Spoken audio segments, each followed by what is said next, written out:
माँ, आपको यूँ अकेले यहाँ छोड़कर वहाँ अकेले जाने का मेरा बिल्कुल मन नहीं कर रहा है। आप इतने दिनों तक अकेली कैसे रहेंगी? और वैसे भी अगर यहाँ आप अकेली रही तो मेरा दिल भी यहीं लगा रहेगा। भाई भी यहाँ से जा रहे हैं और बाबा भी बिजनेस ट्रिप से बाहर जाने वाले हैं, तो आप यहाँ अकेले क्या करेंगी? प्रिया, तेरी माँ कोई 2 साल की बच्ची नहीं है जो यूँ अकेले रहने से डरती हो। बेटा, मैं अकेले रह सकती हूँ। और वैसे भी तू चिंता क्यों कर रही है? तुझे याद नहीं है तेरे ताऊजी की बेटी आने वाली है रुचि? जब वो मेरे साथ हो जाएगी तो फिर क्या चिंता है? हम 2 लोग आराम से रह लेंगे यहाँ पर। और वैसे भी तू वहाँ पर अपनी पढ़ाई करने जा रही है, मैं वहाँ आकर तेरा डिस्टर्ब नहीं करना चाहती हूँ। तू अपनी जब तक MBBS की डिग्री खत्म नहीं कर देती, मैं वहाँ पर बिल्कुल नहीं आने वाली हूँ। अरे हाँ माँ, मेरे दिमाग से तो बिल्कुल ही निकल गया था कि ताऊजी की बेटी आने वाली है। रुचि को मेरा हाई कहना। वैसे मेरे पास उसका अभी नंबर नहीं है, आप मुझे प्लीज़ उसका नंबर व्हाट्सएप कर देना। मैं उसका नंबर सेव कर लूँगी। अगर कभी आपसे बात ना हो पाई तो उसको कॉल कर दूँगी। अब मुझे बिल्कुल कोई टेंशन नहीं है आपकी। अब जब आपकी दूसरी बेटी आने वाली है तो फिर मुझे क्या टेंशन रहेगी? वो और आप अच्छे से रहिएगा। रिया, ये सारी बातें ना बेटा मुझे तुझे समझानी चाहिए थी, और यहाँ तो उल्टा ही चल रहा है। तो वहाँ पर अच्छे से अपनी पढ़ाई करना, मन लगा कर बेटा पढ़ाई करना। देख, ये कोई ऐसा वैसा प्रोफेशन नहीं है, लोगों की ज़िंदगी का सवाल है। मैं चाहती हूँ मेरी बेटी एक बहुत अच्छी और बड़ी डॉक्टर बने। बिल्कुल ना, आपका ये सपना पूरा करने के लिए तो मैं MBBS कर रही हूँ। अब बिल्कुल मैं चिंता मत कीजिए, मैं अपनी पढ़ाई बिल्कुल मन लगा कर करूँगी। आप अपना और रुचि का ध्यान रखिएगा। और हाँ, मैं भैया से और पापा से मिल चुकी हूँ, इसलिए मैं अब निकलती हूँ। मेरी फ्लाइट का टाइम हो रहा है। अच्छा बेटा ठीक है, लैंड करते ही मुझे सबसे पहले कॉल कर देना। हाँ माँ ठीक है, मैं लैंड करते ही वहाँ पे सबसे पहले आपको कॉल कर दूँगी। अच्छा माँ ठीक है, बाय बाय। ड्राइवर ने सारा सामान गाड़ी में रख दिया है। ओके बेटा, ध्यान रखना अपना। चाहे बच्चे कितने भी बड़े हो जाएं, पर आज भी जब घर से बाहर जाते हैं तो माँ का दिल भर ही आता है। रिया के सामने नहीं रो पाई, पर मेरा दिल ही जानता है कितना भारी हो रहा है। अमन, तूने सामान की पैकिंग अच्छे से कर तो ली है ना? लिस्ट के हिसाब से तो मैंने सारा सामान डाल ही दिया था। अब कहीं कुछ छूट ना जाए। 6 महीने की ट्रेनिंग है, अगर वहाँ पे कोई सामान छूट गया तो दिक्कत हो जाएगी। वहाँ से किसी से मंगवा भी नहीं पाऊँगा, माँ भी डांटेगी, वो अलग। बस अब ये मेरा लास्ट बैग रह गया है जो मुझे अपने साथ लेके जाना है। इसमें मेरे सारे डॉक्यूमेंट्स और वेरिफिकेशन कार्ड है। इसको मैं प्लेन में भी अपने साथ ही रखूँगा, लगेज के साथ नहीं दूंगा। एक बैग तो वैसे भी अलाउड होता ही है ना। अरे ये मेरा लाडला अकेले अकेले किससे बातें कर रहा है? माँ, मैंने भला किससे बातें करनी है, बस अपने आप से ही कह रहा था कि कहीं कोई सामान मुझसे गलती से छूट ना जाए। अब वहाँ ज़रूरत पड़ी तो वहाँ से बार बार यहाँ तो सामान नहीं मंगवा सकता ना, इसीलिए बस अपने आप से ही क्वेश्चन कर रहा हूँ और उनके आंसर भी खुद ही दे रहा हूँ। माँ, आप बताइए, आप ठीक तो है ना? हाँ मेरे बच्चे, भला तेरी माँ को क्या होगा? अमन बेटा देख, तो अपने बचपन का सपना पूरा करने जा रहा है, तो देश की रक्षा करने के लिए जा रहा है। अपना पूरा ख्याल रखना और अपने कर्तव्य से कभी पीछे मत हटना। अपनी ट्रेनिंग को दिल लगाकर करना। हाँ माँ, मैं अपनी ट्रेनिंग पूरी ईमानदारी और मेहनत से करूँगा, और आप भी अपना ख्याल पूरी तरीके से रखिएगा यहाँ। आप इस बात जानती है ना कि आप अकेले रहने वाली हैं, तो देखिए हमारी चिंता करने की बिल्कुल कोई ज़रूरत नहीं है। वहाँ पर रिया भी अपना ख्याल रख सकती है, और मैं तो उससे वैसे भी बड़ा हूँ, मैं तो अपना ख्याल रख ही लूँगा। हाँ मेरी जान, मैं जानती हूँ मेरे बच्चे बहुत बड़े हो गए हैं, अपना ख्याल खुद रख सकते हैं। तो अपनी माँ की चिंता मत कर, तेरी माँ भी थोड़ी सी बड़ी हो ही गई है, तो तेरी माँ भी अपना ख्याल अच्छे से रख सकती है।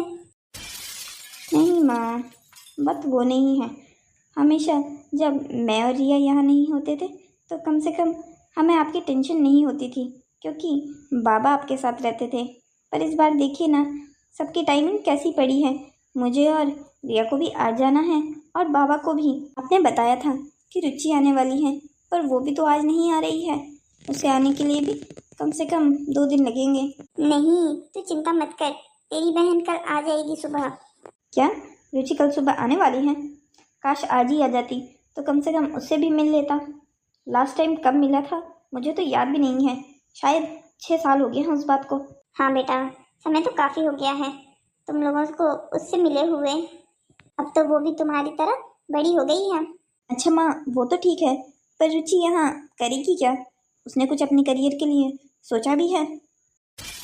बेटा, पढ़ाई करने के लिए तो वो अच्छी है, दिमाग भी भगवान ने उसे अच्छा ही दिया है। बस मैं तो चाहती हूँ कि वो सिविल सर्विसेज की तैयारी करे। जैसा भगवान ने दिमाग दिया है उसका अगर सही प्रयोग करेगी तो जिंदगी में कामयाबी उसे ज़रूर मिलेगी। माँ, अगर आपको ऐसा लगता है तो आपको उससे बात करनी चाहिए, उसे इस बारे में बताना चाहिए। अगर उसका सच में पढ़ने का मन है तो वो कुछ भी कर सकती है। ताऊजी तो कह रहे थे कि वो आसानी से पढ़ने बैठती ही नहीं है। उससे बात करूंगी कि देख, तेरे भाई बहनों ने मेहनत की तो आज वो एक डॉक्टर है और आज एक ऑफिसर बनने जा रहा है। मैं तो चाहती हूँ परिवार के सारे बच्चे ऐसे ही कामयाब होते रहें। आप तो ये चाहती हैं, पर वो भी ऐसा चाहती है या नहीं, उससे प्लीज़ जान लीजिएगा। उस पर कोई दबाव डालने की ज़रूरत नहीं है। अगर वो नहीं पढ़ना चाहती है तो आप पहले ये पता कीजिएगा कि आखिर उसका इंटरेस्ट है किन चीज़ों में। अगर आपको एक बार उसका इंटरेस्ट पता चल गया तो आपको ये भी पता चल जाएगा कि उसके भविष्य के लिए हमको क्या करना चाहिए। ठीक है ना माँ? हाँ बेटा, ठीक है। तेरी माँ इतनी तो समझदार है कि उसे क्या करना चाहिए ये पता हो। माँ, आप तो दुनिया की सबसे समझदार माँ हैं, इस बात पर तो मुझे कोई क्वेश्चन नहीं है। पर हाँ, वो हमें नहीं जानती है ना, बस इसलिए कह रहा था कि उसकी पसंद और नापसंद के बारे में एक बार आप पूछ जरूर लीजिएगा। कहीं उसे ऐसा ना लगे कि छोटे पापा का घर है इसीलिए उसके साथ ऐसा सौतेला व्यवहार हो रहा है। तुझे ऐसी लगती है तेरी माँ कि वो अपनी ही देवरानी की बेटी के साथ ऐसा करेगी? नहीं माँ, मुझे आप पर पूरा विश्वास है कि आप किसी के साथ कुछ बुरा नहीं कर सकती है। पर वो तो अभी हमारी ही एज की है, कहीं कुछ बातों का गलत मतलब ना निकाल ले, इसलिए बस मैं आपको सावधान रहने के लिए कह रहा हूँ, बाकी कुछ नहीं। अच्छा माँ, मेरी फ़्लाइट का टाइम हो रहा है, बाबा को मैंने बाय कह दिया है। अब आपसे मिलना रह गया था तो आपसे भी मिल लिया, अब मैं चलता हूँ। अच्छा बेटा ठीक है, वहाँ पर अपना बहुत ध्यान रखना। ठीक है माँ, आप भी यहाँ पर अपना बहुत ध्यान रखिएगा। ये लो जी, बेटा भी चला गया। अब इनके बाबा को जाकर देखूं वो तैयार हुए हैं या नहीं, कहीं अभी तक तैयार ही ना हुए हों। लगता है आज कहीं ना कहीं तो बिजली गिरकर ही रहेगी। अरे क्यों भाग्यवान, ऐसा क्यों कह रही हो? आज तो मौसम भी मुझे कहीं खराब नहीं दिख रहा है। साफ मौसम में तुम ये बिजली क्यों गिरवा रही हो? बिजलियाँ मैं नहीं, आप गिरवाना चाहते हो। तभी तो देखो जरा, इस उम्र में भी ऐसे बन ठन की मीटिंग के लिए तैयार होके जा रहे हो। सच सच बताइए, आप बिजनेस ट्रिप पर ही जा रहे हैं या फिर मेरी किसी सौतन के साथ 1 महीना मजे करने जा रहे हैं? वैसे भाग्यवान, क्या तो तुम बिल्कुल ठीक रही हो। देखो, मैं घर से हमेशा बाहर रहता हूँ, तुम यहाँ पर अकेले परेशान होती रहती होगी, तो सोच रहा हूँ कि क्यों ना तुम्हारे लिए एक सौतन ले ही आऊँ। फिर तुम दोनों की आपस में अच्छी बन जाएगी और फिर तुम भी यहाँ अकेले परेशान नहीं होंगी। औरतों की बातें तो वैसे भी कभी खत्म नहीं होती। ओह, तो आप सौतन अपने लिए नहीं मतलब मेरे लिए लेके आएंगे ताकि मैं अकेले परेशान ना हूँ। ना बाबा ना, इतने एहसान करने की जरूरत नहीं है आपको मुझ पर। वो क्या है ना, मेरी बेटी आने वाली है गांव से, तो मुझे अकेलेपन की कोई शिकायत नहीं होने वाली है। हाँ, अगर आपको अपने लिए दूसरी बीबी लानी है तो वो बात अलग है, तब मैं आपको कुछ नहीं कह सकती। पर मेरे अकेलेपन की तो आप चिंता मत कीजिए। अगर रिया और अमन घर से चले गए हैं तो क्या, रुचि तो गांव से आने वाली है ना। मैं और वो आपस में माँ बेटी एक दूसरे की तन्हाई को दूर कर लेंगे। आप हमारी चिंता मत कीजिए। देखो तो जरा, अभी रुचि गाँव से आई भी नहीं है और तुम मुझे उसके नाम की धौंस जमाने लग गई। कम से कम उसे आने तो दो। मेरे तो समझ में ये नहीं आता, उसको तुम बचपन से अपने पास लाना चाहते थे, वो कभी आने के लिए राजी नहीं हुई, पर इस बार कैसे राजी हो गई कुछ समझ नहीं आ रहा है। गाँव में सब कुछ ठीक तो होगा ना? इस बार रुचि को भाई साहब इतनी आसानी से यहाँ कैसे भेज रहे हैं? आप भी ना बेकार में इतना दिमाग लगा रहे हैं। सोचा होगा अब बच्चे का स्कूल कंप्लीट हो गया है, अब आगे की पढ़ाई के लिए तो उसे शहर कभी ना कभी आना ही था। हाँ ये तो है, पर ये बात तो भाई साहब को मैं पहले भी कितनी बार समझा चुका था कि गांव में पढ़ाई हो ही नहीं सकती है, और जिस तरीके की फैसिलिटीज़ यहाँ मिलती रुचि को उस तरीके से गांव में कैसे मिल पाती। पर आज तक तो उन्होंने मेरी बात कभी मानी नहीं, इस बार कैसे मान गए, इस बात पर थोड़ा अचंभित हूँ। पर चलो जो भी है, बच्चे के लिए अच्छा होना चाहिए, बाकी हमारा क्या है। देखो भाग्यवान, रुचि पहली बार यहाँ आ रही है और अब उसे यही रहना है, इसलिए तुम उसका हमारी नामौजूदगी में बहुत ख्याल रखना, ठीक है ना। उसे यहाँ पर अकेलापन महसूस नहीं होने वाला देना है हमने। अगर रिया और अमन होते तो उसका दिल लगा रहता, पर अब बच्चे भी बाहर चले गए हैं तो बस तुम ही उसके अकेले साथी हो यहाँ पर। अरे आप इतनी चिंता क्यों करती हैं? रुचि मेरे लिए रिया और अमन के जैसी है। जैसे वो मेरे बच्चे हैं वैसे रुचि भी मेरी बच्ची है। इतना ख्याल मैं उनका रखती हूँ, उससे ज़्यादा ख्याल ही रखूँगी उसका। आप बिल्कुल चिंता मत कीजिए, आपके भाई की बेटी मेरी बेटी ही है। इस बात पर तो मुझे कभी कोई शक नहीं है कि तुम बेटी का ख्याल रखोगी। बस वो गांव से आ रही है ना, इसीलिए थोड़ा चिंता में हूँ। उसे ऐसे नए माहौल में ढलने के लिए अभी कुछ समय लगेगा, इसलिए कह रहा हूँ तुम्हें ध्यान रखने की ज़रूरत पड़ेगी। अच्छा बाबा ठीक है, मैं ध्यान रख लूँगी। अब आप जाइए, अपनी फ्लाइट मिस करनी है क्या आपको? नहीं बाबा नहीं, फ्लाइट तो कहीं मिस नहीं करनी है, बच्चे तो चले गए हैं ना। हाँ, बच्चे भी चले गए हैं। ज़िंदगी में पहली बार ऐसा हो रहा है कि तीनों में से एक भी तुम्हारे पास यहाँ नहीं है। बहुत सारी चीज़ें जिंदगी में पहली बार ही होती है। अब आप जाइए, अपना काम करके जल्दी से वापस आ जाइएगा। अच्छा ठीक है, मैं जाता हूँ, तुम अपना बहुत ख्याल रखना। ठीक है, आप भी। ये अचानक से दिल इतना उदास क्यों होने लगा? बच्चे भी चले गए, पति भी 1 महीने के लिए काम से चला गया, इसीलिए शायद। कोई बात नहीं है संगीता, कल रुचि आ जाएगी ना तो तेरा मन लग जाएगा। बस एक रात की ही तो बात है, एक रात अकेले काट ले, कल तो बिटिया आ ही जाएगी। आखिरकार मेरी जान शहर आ ही गई ना मेरे लिए। कैसे ना आती? अब जब मेरी जान यहाँ शहर में है तो मैं वहाँ गांव में कैसे रहती अकेले? मैं सिर्फ और सिर्फ यहाँ तुम्हारे लिए आई हूँ, इस बात का ध्यान राहुल तुम हमेशा रखना। अब यहाँ पर शहर में मेरा तुम्हारे अलावा और कोई नहीं है। अच्छा, और वो तुम्हारे घर वाले जिनके पास तुम रहने जा रही हो, वो भी तो तुम्हारे अपने ही हैं। वो अपने तो सिर्फ नाम के हैं, अगर वो अपने होते तो इतने साल लगते उन्हें मुझे अपने पास बुलाने के लिए। तुम ये क्या कह रही हो? तुम तो कहती थी कि वो तुम्हें हमेशा अपने पास रखना चाहते हैं, पर तुम ही नहीं जाती क्योंकि तुम्हें मेरे साथ गांव में रहना था। हाँ, वो तो मुझे बचपन से ही अपने पास रखना चाहते थे, पर मेरी माँ हमेशा कहती है ये जो बाहर रहते हैं ना, इन लोगों की सोच बहुत ही ज़्यादा बेकार होती है। ये दूसरों के बच्चों को नौकर से ज़्यादा कुछ नहीं समझते। पर मैं भी दिखा दूंगी कि यहाँ पर मैं उनकी कोई सेवा करने नहीं आई हूँ। यहाँ पर मैं सिर्फ अपनी ज़िंदगी तुम्हारे साथ आज़ादी से बिताने आई हूँ। गाँव में माँ बाबा को सब कुछ पता चल गया था, इसलिए मुझे उन्होंने यहाँ भेज दिया, पर उन्हें क्या पता था कि मुझसे पहले तुम यहाँ आ चुके हो। अच्छा है ना, अब हम उनकी रोक टोक से बहुत दूर आ चुके हैं। अब हम दोनों को प्यार करने से कोई नहीं रोक सकता, ना अब तुम्हारे लिए कोई बंदिश है और ना मेरे लिए। पर हाँ, एक बात का तुम्हें बहुत ख्याल रखना होगा। अब जब तुम नए परिवार में जा ही चुकी हो तो वहाँ की सारी इन्फॉर्मेशन देनी होगी तुम्हें मुझे, कि कौन से दरवाजे से आना है, कहाँ से वापस जाना है। कहीं कभी हमसे कोई गलत कदम ना उठ जाए और हम पकड़े ना जाए। ऐसा ना हो कहीं हमें यहाँ से भी दूर भागना पड़ जाए, ये हम दोनों के लिए ठीक नहीं होगा। तुम उसकी चिंता मत करो, गांव में भी तो इतने सालों तक हमने अपना राज छुपा के रखा ही ना। अगर वो गीता हमारे बारे में माँ बाबा को ना बताती तो आज भी हम गांव में आराम से मिल रहे होते। उस बेवकूफ़ की वजह से हमें गांव से यहाँ भागना पड़ गया।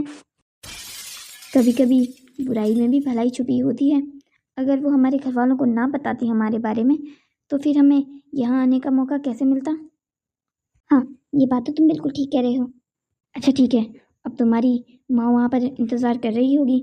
माँ नहीं है वो मेरी, वो सिर्फ मेरी चाची है।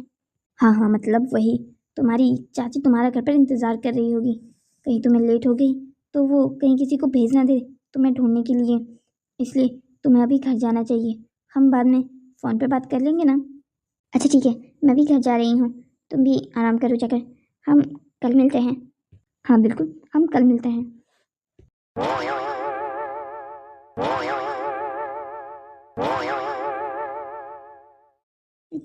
बेटा, आ गई तुम। तेरी छोटी माँ तेरा कब से इंतजार कर रही थी। मैं तो तब से दरवाजे पर ही आंखें गड़ाई हुए बैठी थी। राजन को भी कह दिया था कि जैसे ही बिटिया रानी आए वैसे ही मुझे आवाज लगा दे। हाँ चाची जी, मैं तो आ गई हूँ। आप मेरा इंतजार क्यों कर रही थी वैसे? कोई काम था क्या आपको? अरे बेटा, ये तो क्या कह रही है। मैं भला तुझसे गांव से आते ही यहाँ पर कोई काम करवाऊंगी? और वैसे भी तुझे यहाँ पर हमने सिर्फ और सिर्फ पढ़ाई के लिए बुलवाया है। यहाँ घर में काम करने वाले बहुत सारे लोग हैं। तुझे इन सब बातों की चिंता करने की जरूरत नहीं है। कर लिया जितना काम तूने गाँव में करना था।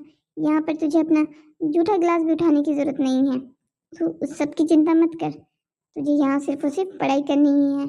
और रही मेरी इंतजार करने की बात, तो कितने सालों बाद मैं तुझसे मिल रही थी। बस तुझे यहाँ पर देखने की बहुत खुशी हो रही थी। मुझे भी आपसे मिलने की बहुत बेसब्री थी चाची जी। बेटा रुचि, तो मुझे छोटी माँ भी तो बुला सकती है। बचपन में तो बुलाया करती थी, तो अब क्या हो गया है? शहर में अच्छा थोड़ी लगता है। और वैसे भी मुझे नहीं लगता कि आपको भी अच्छा लगेगा कि मैं आपको छोटी माँ बुलाऊं। जी बेटा, तो ऐसा क्यों कह रही है? मुझे बहुत अच्छा लगेगा। तो मुझे छोटी माँ ही कहना, ठीक है ना? जैसे रिया और अमन मेरे बच्चे हैं, वैसे ही तू भी मेरी बच्ची है। अच्छा ठीक है छोटी माँ। वैसे मैं बहुत थक गई हूँ छोटी माँ, क्या मैं आराम कर सकती हूँ? हाँ बेटा बिल्कुल, मैंने तेरा कमरा तैयार करवा दिया है। चल मैं तुझे तेरा कमरा दिखाती हूँ। जी बेटा, ये है तेरा कमरा। बता कैसा लग रहा है तुझे तेरा कमरा? अच्छा तो है ना? यहाँ की हर एक चीज मैंने अपने हाथों से ढूंढी भी है और सजाई भी है। बता कैसा लगा? ठीक लगा ना तुझे? छोटी माँ, क्या ये सच में मेरा कमरा है कि मुझे इसे किसी के साथ शेयर नहीं करना पड़ेगा? नहीं रिया दीदी के साथ और ना ही अमन भैया के साथ। बिल्कुल बच्चे, तुझे ये किसी के साथ शेयर नहीं करना पड़ेगा। रही रिया और अमन के कमरों की बात, वो अलग है। ये सिर्फ और सिर्फ तेरा कमरा है। अरे वाह, मुझे तो ये बहुत पसंद आया। सच में ये कमरा तो बहुत ज़्यादा खूबसूरत है। थैंक यू छोटी माँ, ये मुझे बहुत ज़्यादा पसंद आया है। आपकी चॉइस बिल्कुल बहुत अच्छी है। अरे वाह, मुझे सुनकर बहुत अच्छा लगा कि तुझे अपना कमरा पसंद आया। अच्छा ठीक है, अभी तू थोड़ी देर मुंह हाथ धोकर आराम कर। मैं तब तक तेरे लिए खाना लगवाती हूँ। नहीं छोटी माँ, मुझे बिल्कुल भूख नहीं है। मैं वैसे भी खाना खाकर आई हूँ, अब बस मैं सोना चाहती हूँ। कल सुबह आपसे बात करूँ तो चलेगा? हाँ बेटा कोई बात नहीं, तो कल सुबह मुझसे बात कर लेना। ठीक है, अब तू आराम कर ले। अरे वाह भाई, क्या बात है इन लोगों के। ये सब कुछ देखकर तो मुझे लग रहा है मुझे बहुत पहले यहाँ आ जाना चाहिए था। इतनी सारी जिंदगी बेकार में ही गाँव में काट दी। अरे रुचि भी क्या कह रही है? बेकार में तो नहीं, राहुल भी तो था गाँव में, उसे छोड़कर यहाँ कैसे आ सकती थी? राहुल को कॉल करती हूँ, उसे बताती हूँ यहाँ पर सब कुछ कितना अच्छा है। हेलो रुचि, क्या बात है? क्या तुम घर नहीं पहुंची हो क्या अभी भी? नहीं राहुल, मैं घर पहुंच गई हूँ। मैं तो तुम्हें बस ये बता रही थी कि यहाँ पर सब कुछ बहुत अच्छा है और मैं घर भी अच्छे से पहुंच गई हूँ। तुम्हें पता है ये लोग बहुत अमीर हैं। मुझे तो नहीं लगा था कि मेरे छोटे चाचा चाची इतने अमीर हैं। अगर पहले मुझे ये पता होता तो फिर मैं पहले ही गाँव से यहाँ ना आ जाती। अच्छा जी, क्या वो सच में ही इतने ज़्यादा अमीर हैं? हाँ पापा, मैं भला तुमसे झूठ क्यों कहूँगी।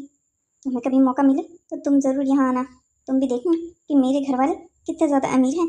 गांव में रहकर इन लोगों की अमीरी का तो पता ही नहीं चला। काश ये सब कुछ मुझे पहले पता होता। तुम्हें पता है, मैं जैसे ही यहाँ आई तो छोटी माँ ने मुझे मेरा कमरा दे दिया। तुम यकीन कर सकते हो, यहाँ पर मेरा अपना कमरा है। मुझे तो लगा था यहाँ आकर मैं तुमसे बात ही नहीं कर पाऊँगी सब लोगों के सामने, पर अब जब यहाँ मेरा अपना कमरा है मैं तुमसे आराम से बात कर सकती हूँ। अरे वाह, ये तो और भी अच्छा हो गया हम दोनों के रिलेशनशिप के लिए। तुम मुझे अपने कमरे की फ़ोटो ज़रूर भेजना, और हाँ, आने जाने का और सोसाइटी का भी ज़रा पता कर लेना। तुम्हारी छोटी माँ जब घर नहीं होगी तो मैं तुमसे मिलने आया करूँगा। हाँ ज़रूर। वैसे अभी तुम क्या कर रहे हो, कहाँ हो? मैं तो घर पर हूँ। मैंने कहाँ जाना है? अच्छा घर पर हो तुम, चलो कोई बात नहीं, तुम आराम करो। मैं भी अभी अपना ज़रा सामान अनपैक कर लेती हूँ। सामान सेट भी तो करना है अब जब यहीं रहना है तो। चलो ठीक है, तुम भी अपना काम करो। लगता है भगवान ने आखिरकार अपने इस बंदे पर मेहरबानी दिखाई थी। रुचि के घर वाले बहुत ज़्यादा अमीर हैं, उसे अपनी बातों में लेकर मैं अच्छा पैसा कमा सकता हूँ उससे। शहर तो आ गया हूँ उसके चक्कर से, अब यहाँ पर रहने और खाने पीने का इंतज़ाम भी तो करना होगा। सबसे पहले जाकर कोई सस्ता सा रूम ढूंढता हूँ, कम से कम छत का तो इंतज़ाम हो। ऐसे गली गली भटक कर तो गुजारा नहीं चलने वाला है ना।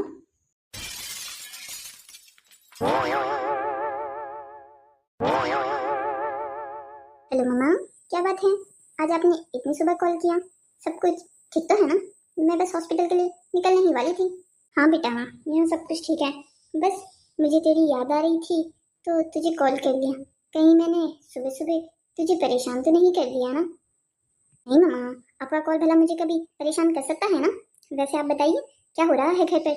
आप और रुचि को कैसा लग रहा है वहाँ पर हम लोगों के बिना? वैसे अब आपका मन तो लग ही गया होगा, आपकी छोटी बेटी जो आ गई है। हाँ बेटा, रुचि के आने से मन लग गया है। वैसे मैं तुझे और अमन को भी बहुत याद करती हूँ। तेरे बाबा भी काम में व्यस्त रहते हैं, उनसे भी कोई बात नहीं हो पाती। अमन को कॉल इसलिए नहीं करती कि वो ट्रेनिंग में है, उसका तो 1 घंटा फिक्स है। शाम को बात कर ली तो हो गई, वरना फिर बात नहीं कर सकते उससे दिन भर। हाँ, मेरी भी 3 दिन से भाई से बात नहीं हुई है।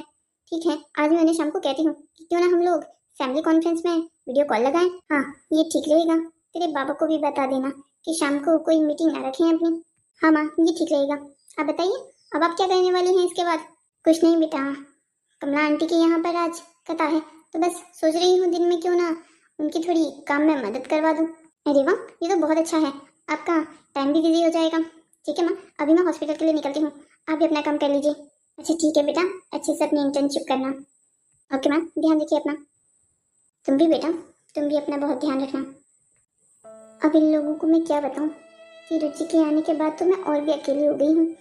ये लड़की तो अपने कमरे से बाहर आने का नाम ही नहीं लेती। इसके घर में होने ना होने से तो कोई फर्क ही नहीं पड़ता। सोचा था गांव से आएगी तो मेरा मन लगा रहेगा इसके साथ, पर ये तो अपनी ही धुन में गायब रहती है। इसे 1 हफ्ता हो गया है, पर अभी तक बात करने का भी मौका नहीं मिला। ऐसा भी क्या करती रहती है अपने कमरे में बैठकर? कोई इंसान अपने कमरे में इतना भी अकेले कैसे रह सकता है? चलो जो भी है, मैं कमला के यहाँ जा रही हूँ, ये उसे बता देती हूँ। रुचि, बेटा क्या कर रही हो? कुछ नहीं छोटी माँ, बस फ़ोन में वीडियोस देख रही थी। दोस्तों ने कुछ कॉमेडी वीडियोस भेजी हैं। क्यों दिन भर अपने कमरे में बंद क्यों रहती हो बेटा तुम? थोड़ा बाहर आ जाया करो, मेरे साथ भी बैठ जाया करो। मैं तो इसलिए डिस्टर्ब नहीं करती, सोचती हूँ तुम अपनी पढ़ाई कर रही होगी। बस यूँ ज़्यादा फ़ोन देखना भी अच्छा नहीं होता। वैसे मैं तुम्हें ये बताने आई थी कि मैं पड़ोसी के यहाँ आज बस उनकी थोड़ी मदद करने आ रही हूँ, क्योंकि उनके यहाँ कथा है। तुम्हारा मन है तो तुम भी मेरे साथ चलो, मैं तुम्हें अड़ोस पड़ोस की आंटियों से भी मिलवा लूँगी। तुम्हारी उम्र की बहुत सारी लड़कियां हैं हमारे मोहल्ले में भी, उनसे भी मिल लेती, दोस्ती यारी हो जाती थोड़ी सी।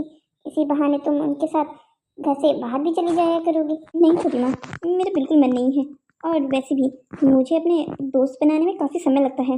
ऐसी एक बार की मुलाकात से मेरे दोस्त नहीं बनते। बेटा, दोस्ती की शुरुआत तो कहीं ना कहीं से करनी होगी ना। जब तुम उन्हें आज मिलोगी, तुम्हें वो पसंद आएंगे, तभी तो आगे मिलने की भी तो बात बढ़ेगी। जब तुम कोशिश ही नहीं करोगी तो कैसे तुम्हारे दोस्त बनेंगे यहाँ पर? देखो, जिंदगी में दोस्त होना बहुत ज़रूरी है। हाँ छोटी माँ, वो बात तो सही है, पर मेरा भी बिल्कुल मन नहीं है, और मेरी तबीयत भी इतनी अच्छी नहीं है आज।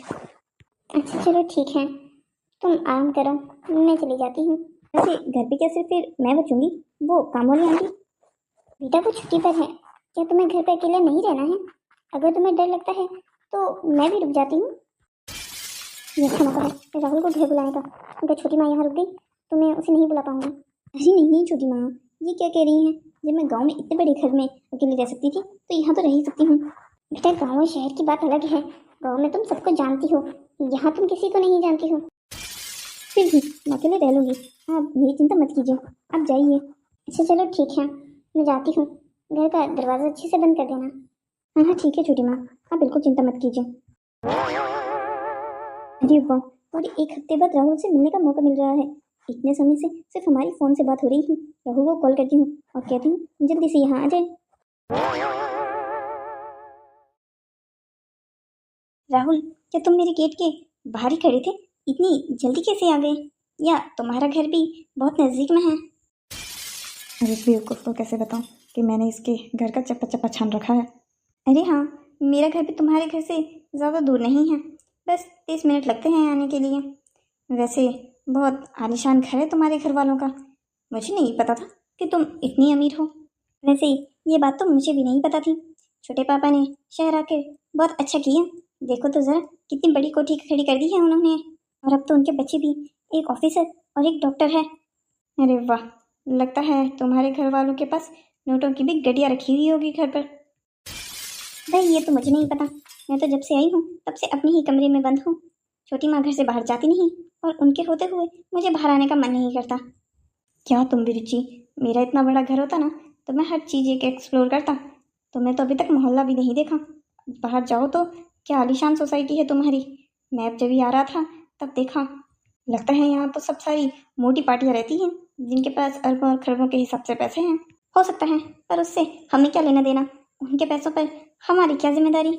अरे मैं तो बस तुम्हें बता रहा हूँ कि तुम कितनी अमीर सोसाइटी में रह रही हो। अच्छा ये सब छोड़ो, चलो मैं तुम्हें बाकी का घर दिखाती हूँ।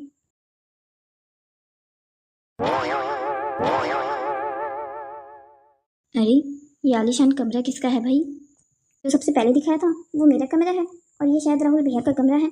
वैसे मैं भी यहाँ ज़्यादा नहीं आई, पर छोटी माँ ने बाहर से दिखाया ज़रूर था कि ये राहुल भैया का कमरा है। अरे वाह, मज़े हैं इस घर के बच्चों के तो। समझ नहीं आता इतना पैसा होने के बावजूद भी आर्मी में हाथ पैर तुड़वाने के लिए क्यों गया है वो लड़का। मेरे बाप के पास अगर इतना पैसा होता ना, मैं पैर भी नहीं हिलाता। पता नहीं, उन्हें पहले से ही आर्मी में ऑफिसर बनने का जोश था तो चले गए। बेवकूफ़ होते हैं ऐसे लड़के। पता नहीं, इन सब चीज़ों के बारे में तो मैं जानती नहीं। चलो आज रिया का कमरा भी देख लेते हैं। बहुत ख्वाहिश थी मेरी उसका कमरा देखने की, पर छोटी माँ के होते हुए मैं उसके कमरे में जा नहीं पा रही थी। सोच रही थी कि क्यों ना जब जिस दिन अकेले हूँ उस दिन उसके कमरे को देखूँ। तो चलो उसके कमरे भी देख लेते हैं। हमारी छोटी माँ क्या रोक टोक करती है तुम्हें किसी चीज़ के लिए? अरे नहीं, ऐसी बात नहीं है, वो नहीं रोकती किसी चीज़ के लिए, पर मुझे खुद ही अच्छा नहीं लगता। सोचेगी मेरी बेटी की चीज़ों पर गंदी नज़र है मेरी। अरे वो भला ऐसा क्यों सोचेगी, तुम भी तो इसी घर की हो। फिर भी मुझे ठीक नहीं लगता तो मैं जाती भी नहीं। चलो आज मौका मिला है तो आज घूम कर आ जाते हैं।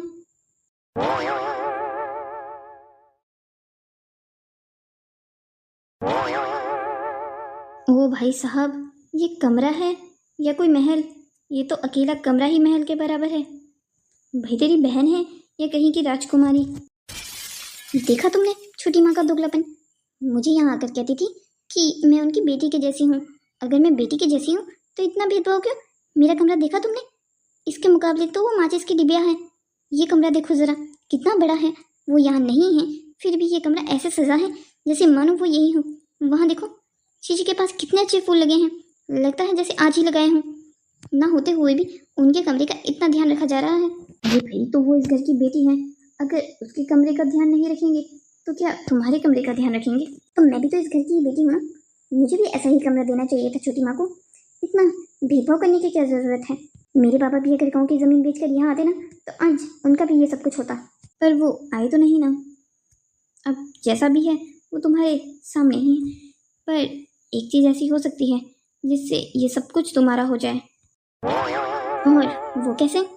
वो ऐसे, देखो उनके दोनों बच्चे तो अपनी लाइफ में सेटल है और वो दोनों बूढ़े बूढ़ी कितना ही अपने पास रख लेंगे। तुम अगर उनको अपने आप में शीशे में उतार लेती हो तो ये सब कुछ तुम्हारे होने के बहुत चांसेस हैं। उन बच्चों को तो मुझे नहीं लगता इस प्रॉपर्टी का कोई लालच होगा। तुम बात तो ठीक कह रहे हो। अमन भैया को तो ये चीज़ें बिल्कुल कोई मैटर नहीं करती हैं। और रिया रिया भी इन सब चीज़ों के मामले में बिल्कुल अलग सोच है उसकी। उसे तो बस डॉक्टर बनकर लोगों की जान बचानी थी, सो वो बन गई। तभी तो मेरी जान कह रहा हूँ कि तुम्हें अपनी छोटी मम्मी और छोटे पापा का बहुत ध्यान रखना चाहिए, ताकि वो सिर्फ और सिर्फ तुम्हारी बात सुने और तुम्हारी ही बात लोगों के पास करें। जान तुम मुझे कुछ आइडिया दो ना, इसके लिए मुझे क्या करना चाहिए? फिलहाल तो हमें इस कमरे का मज़े लेनी चाहिए। देखो ना यहाँ पर बाहर भी कितना अच्छा व्यू है। रुचि ये लड़का कौन है? मैंने तुमसे कोई सवाल किया है, तुम इस बात का जवाब देना जरूरी समझोगी? छोटी माँ आप यहाँ कैसे? आप तो कथा में गई थी ना अपनी फ्रेंड के यहाँ, तो आप इतनी जल्दी वापस कैसे आ गई? तुम्हें अभी भी ये बात पूछनी है मुझसे? मेरा फ़ोन घर पे छूट गया था इसलिए मैं वापस आई। अच्छा ही हुआ फ़ोन घर पे छूट गया, वरना तो तुम्हारी ये कान्हा में कभी मेरे सामने ना आते। मेरी ना मौजूदगी में तुमने एक लड़के को घर बुला लिया। तुम्हें एक हफ्ता ही हुआ है यहाँ आकर और तुमने अभी से ये काम करने शुरू कर दिए? पढ़ाई की उम्र में ये तुम क्या करती फिर रही हो? छोटी माँ, ये मेरा दोस्त है। अगर दोस्त होता तो ऐसे छुप छुपाते घर नहीं आता। अगर तुम्हारे दिल में कोई चोर ना होता ना, तो तुम इसे मेरी आंखों के सामने भी घर में बुला सकती थी। मेरे खुद के बच्चों ने आज तक कितने ही दोस्त अपने घर पे बुलाए हैं, पर उन्होंने हमेशा मुझे सब कुछ सच सच बताया है। तुम्हें अगर ये सब कुछ ही करना है तो गांव में ही रहती। यहाँ सोसाइटी में हमारी इज्जत है। तुम्हें हमारी इज्जत पर दाग लगाने का कोई हक नहीं है। अगर तुम्हें यही सब कुछ करना है तो मुझे बता दो, कल की ही ट्रेन करवाती हूँ तुम्हारी और तुम्हें वापस घर भेजती हूँ मैं। नहीं छोटी माँ, प्लीज प्लीज मुझे घर वापस मत भेजिए। क्यों? अब क्या हुआ? अब किस बात का डर लग रहा है? ये सब कुछ करते हुए तो डर लगा नहीं तुम्हें? मुझे लगता है कहीं ये सब कुछ तुम्हारे माँ बाप को पहले से ही तो पता नहीं है। तभी मैं सोचूं, पहले जो तुम्हें यहाँ भेजने के लिए तैयार नहीं हो रहे थे, वो अचानक से इस बात के लिए कैसे राजी हो गए कि तुम शहर चली जाओ। नहीं छोटी माँ, ऐसा कुछ नहीं है। आने दो तुम्हारे छोटे पापा को, उन्हें बताती हूँ। वही अब डिसाइड करेंगे कि तुम्हारा क्या करना है। राहुल कुछ करो, वो छोटे पापा को कॉल करने गई है। अगर उन्हें सब कुछ पता चल गया तो हम कभी एक दूसरे के साथ नहीं निभा पाएंगे। वो सब कुछ छोटे पापा को बता देगी और छोटे पापा फिर से गांव में सब कुछ बता देंगे। और एक बार अगर गांव में सब कुछ पता चल गया तो इस बार तो मेरी भी शादी ही करवा देंगे। तुम चिंता मत करो रुचि, इस बुढ़िया का तो मैं कुछ करता हूँ। हे भगवान, ये हमसे क्या हो गया? अरे ये आवाज कैसी? बुढ़िया, बहुत शौक था ना मेरी और मेरी गर्लफ्रेंड की पोल खोलने के लिए। ले, अब खोल जरा पोल किसी की। अब दुनिया से हाथ धोना पड़ गया ना अपनी ये गलती की वजह से। क्या ज़रूरत थी इतना हल्ला मचाने की? चुप नहीं रह सकती थी क्या? अभी हम इस उम्र में ये सब कुछ नहीं करेंगे तो क्या तेरी उम्र में जाकर करेंगे? देख, अपनी गलती की कितनी बड़ी सज़ा भुगतनी पड़ गई तुझे। आराम से रहती। राहुल, तुमने ये क्या कर दिया? इन्हें मार दिया तुमने। ये बोतल कैसे? तुमने ये क्या कर दिया राहुल? जान, मैंने अपने रास्ते का से कांटा साफ किया है। मैं अगर ये ना करता ना तो अभी तक ये हम दोनों को इस घर से बाहर निकलवा चुकी होती। पर हम ये सब कुछ कैसे साफ करेंगे? किसी न किसी को तो पता चल ही जाएगा। मैं बस मेरे ऊपर विश्वास रखना होगा, किसी को कुछ पता नहीं चलने वाला है। हम पहले इस बुढ़िया को ठिकाने लगाएंगे, उसके बाद बिल्कुल ऐसे रिएक्ट करेंगे जैसे हमें इसके बारे में कुछ पता ही नहीं है। अगर तुम्हारे घर वालों का कॉल आए तो तुम कहना बुढ़िया घर से बाहर गई थी, उसके बाद वापस ही नहीं आई। तुम्हें अपनी एक्टिंग पर अच्छे से काम करना होगा। सब लोगों को ये लगना चाहिए जैसे तुम भी बहुत परेशान हो। पर हम इसे बाहर कैसे लेके जाएंगे? बाहर मैंने तुम्हारे पोर्च पर एक गाड़ी देखी थी, उसकी चाबी घर पर है क्या? हाँ, चाबी घर पर है। बस तो तुम उसे लेकर आ जाओ। हम पहले इस बुढ़िया को उसी गाड़ी में डालेंगे, उसके बाद बाहर छोड़कर आ जाऊंगा मैं इसे ठिकाने लगा कर। उसके बाद हम बिल्कुल ऐसे नॉर्मल रिएक्ट करेंगे जैसे यहाँ कुछ हुआ ही नहीं है। ठीक है ना? अच्छा ठीक है। आओ जल्दी से चाबी लेकर आ जाओ। देखो, अब मैं यहाँ से जा रहा हूँ। तुम्हें अब अपने घर वालों को कॉल करना होगा और ये बताना होगा उन्हें कि तुम्हारी छोटी माँ अभी तक घर नहीं आई है। मैं ये सब कुछ कैसे करूँगी? तुम अपने आप को शांत करना होगा। देखो, मेरे यहाँ ज़्यादा देर तक रहना ठीक नहीं है। अगर बाहर मुझे किसी ने देख लिया तो उन्हें हम दोनों पर शक हो जाएगा। तुम मेरे जाते ही अपने घर वालों को कॉल कर लेना। बड़े पापा, आप यहाँ? देखो, अभी इन्हें कुछ पता नहीं है। मैं ऐसे रिएक्ट करना होगा जैसे हम कुछ नहीं जानते हैं। बड़े पापा, आप यहाँ? क्या हुआ? सब कुछ ठीक तो है ना? आप तो कल आने वाले थे, जल्दी आ गए। वैसे आइए बैठिए। वैसे ये मेरा दोस्त है, गांव से मुझसे मिलने आया है। चुप कर बेशरम, कम से कम अब तो सच बोल दे। क्या हुआ बड़े पापा? आप ये सब क्या कह रहे हैं? और ये पुलिस आपके साथ क्या कर रही है? पुलिस तुझे और तेरे इस आशिक को पकड़ने आई है। तूने तूने तूने संगीता को मार दिया। तुझे थोड़ी भी दया नहीं आई कि मैं अपनी छोटी माँ के साथ ये सब कुछ क्या कर रही हूँ। तूने उस आशिक को बचाने के लिए तूने अपनी छोटी माँ को तक नहीं बचाया। चलिए, अब आप दोनों को मेरे साथ पुलिस स्टेशन चलना होगा। छोटे पापा, मैंने कुछ नहीं किया है, ये सब कुछ मुझे फंसाने की चाल है। तुम तो यही कहोगी, तुम भी घर पर थी, मैंने सब कुछ इन कैमरों में देख लिया था। ये तो अच्छा हुआ मैं कल की बजाय आज आ गया, वरना तो मुझे संगीता को कुछ पता ही नहीं चलता। मैं घर लौट कर आने ही वाला था, तब तक मैंने घर की गाड़ी बाहर जाते हुए देखी। मैंने सोचा कि अभी इस समय घर से गाड़ी कौन बाहर लेके जा रहा है। तुम्हें संगीता को तो गाड़ी चलानी आती नहीं, ड्राइवर छुट्टी पर है। तो मैंने गाड़ी का पीछा किया तो देखा ये लड़का संगीता को गाड़ी में भरकर घायल हालात में बाहर छोड़े जा रहा था। अच्छा हुआ कि मैंने इसे देख लिया, वरना तो मैं संगीता को कभी देख ही नहीं पाता। मैंने उसको अस्पताल में एडमिट करवा दिया। तुमने तो सोचा वो मर गई, इसलिए तुमने बाहर ठिकाने लेके जाने वाले थे ना। हमने तुम्हें विश्वास करके यहाँ लाया, सोचा बड़े भाई की बेटी है, पढ़ लिख लेगी शहर में रहकर, पर नहीं, तुमने तो अपने यहाँ आते ही रंग दिखाने शुरू कर दिए। डॉक्टर साहब लेके जाइए इसे और कड़ी से कड़ी सजा दिलवाइएगा। किसी का भला ही नहीं करना चाहिए इस कलयुग में, किसी का भला करने जाओ तो वो ये सलाह देता है।